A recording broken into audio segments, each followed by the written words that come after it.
This time I'm going to show you how to create a new team. I need to create a team for my London-based collaborators. So to do this, I'm going to go to the Teams app, and I have a link down here to join or create a team.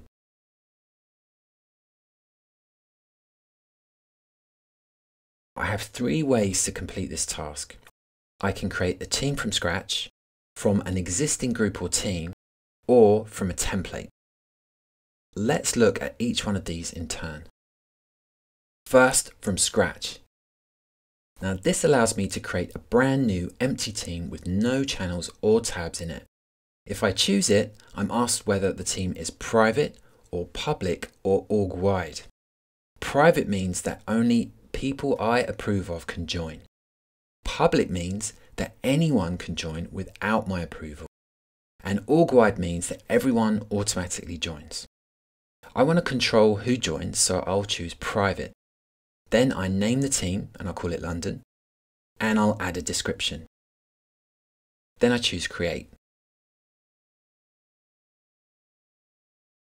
Now I can add my members. I just type the name of the people I want to join.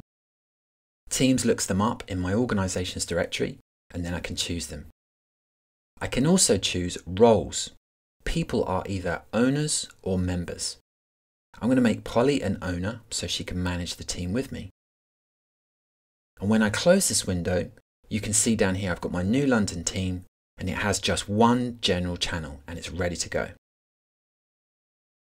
Next, let's look at the from a group or team option.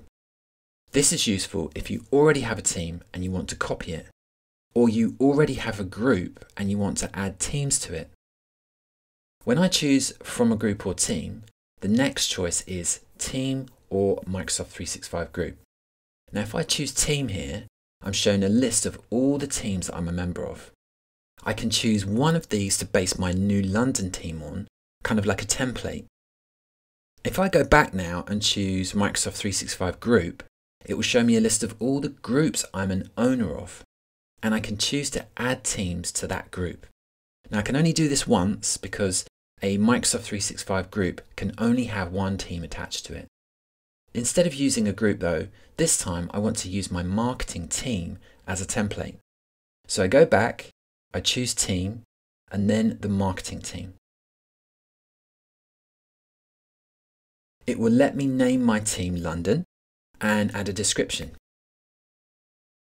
And I can choose whether it's public or private. And then I get to choose what to include from the original marketing team. I can copy existing content and settings, including channels, tabs, and apps to my new team. I can even choose to add the members to by checking here.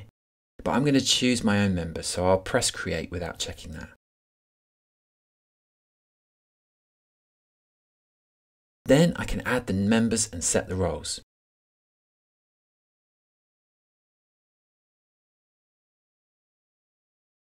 And now you can see my team is ready and it has the same channels and tabs that the marketing team had.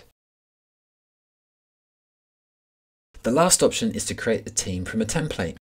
Using a template is a time saver because each template comes with channels and tabs already added. Every template is based on a scenario that you might use it for. For example, we have manage a project or onboard employees and loads more. So I'm going to choose this manage a project template. Then Teams will show me what channels and apps can be added to my team. And if that doesn't fit, I can always go back and choose another template. But from here, if I choose next, I get to choose whether it's a private or public team. And I want to control who joins my London team, so I'm going to choose private. Then I'll add the title and description. And I get a chance to edit the channels here too. I'm actually going to change this announcements channel to social. Then I choose create.